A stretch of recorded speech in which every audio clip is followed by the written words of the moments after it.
आप सांसद संजय सिंह के 2 करीबियों को भी ईडी ने अब समन किया है। ये कौन कौन है? सर्वेश मिश्रा और विवेक त्यागी को ईडी ने समन भेजा है। शराब घोटाले में सर्वेश मिश्रा और विवेक त्यागी को समन किया गया है। संजय सिंह की रिमांड कॉपी में सर्वेश और विवेक का नाम शामिल है और अब इन दोनों को प्रवर्तन निदेशालय ने समन किया है, यानी इनसे भी पूछताछ होगी। शराब घोटाले में संजय सिंह पर 2 करोड़ रिश्वत लेने का भी आरोप लगाया गया है। बहुत संगीन इल्जाम है। संजय सिंह को 2 किश्तों में रिश्वत का पैसा दिया गया, यह आरोप लगा है। दोनों बार सर्वेश मिश्रा को रिश्वत के पैसे दिए गए, यानी ये 2 करोड़ की रकम 2 इंस्टॉलमेंट में सर्वेश मिश्रा के पास पहुंची। ईडी ये साबित करने की अब कोशिश करेगी और इसीलिए सर्वेश मिश्रा और विवेक त्यागी को समन किया गया है, उनसे भी पूछताछ होगी। तो देखिए, यह बहुत इंपॉर्टेंट खबर है। संजय सिंह के 2 करीबियों को भी प्रवर्तन निदेशालय ने समन किया है, उनसे भी पूछताछ होगी। सर्वेश मिश्रा और विवेक त्यागी को ईडी ने समन भेजा है।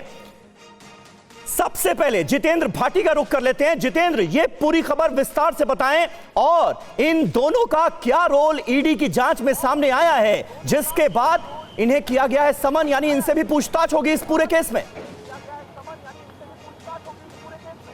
बिल्कुल, मैं आपको बता दूं कि जिस तरीके से ईडी की तरफ से सर्वेश मिश्रा और विवेक त्यागी को समन किया गया है, तो आपको बता दें कि इससे पहले मई महीने में इसी साल जो है इन दोनों के अलावा एक और हैं अजीत त्यागी, जो कि संजय सिंह के स्टाफ हैं, उनके यहाँ भी छापेमारी की गई थी। और जिस तरीके से कल जब रिमांड मांगी गई थी ईडी द्वारा संजय सिंह की, तो उसमें इस बात का जिक्र था और कहा गया था कि दिनेश अरोड़ा की तरफ से 2 करोड़ रुपया 2 किस्तों में दिया गया था और ये जो दोनों किस्तें वहां पर दी गई थी उसमें सर्वेश मिश्रा की संलिप्तता बताई गई थी। और ऐसे में अब उनसे कन्फ्रंट कराना है, यही आधार था कि कोर्ट ने भी पूछा था कि आपको उनकी हिरासत क्यों चाहिए, तो वहां पर ईडी की तरफ से बताया गया था कि 3 लोगों से पूछताछ करनी है, जिनमें 2 लोग शामिल है, इसमें विवेक त्यागी और सर्वेश मिश्रा, जिसके को समन दिया गया है। इनसे कन्फ्रंट कराना, इनसे पहले भी पूछताछ हो चुकी है। जिस तरीके से ईडी का साफ तौर पर कहना है कि जो कारोबारी है दिनेश अरोड़ा, जो कि आरोपी था और अब वो गवाह बन चुका है, उसके बयानों के आधार पर इनके यहाँ छापे पड़े थे।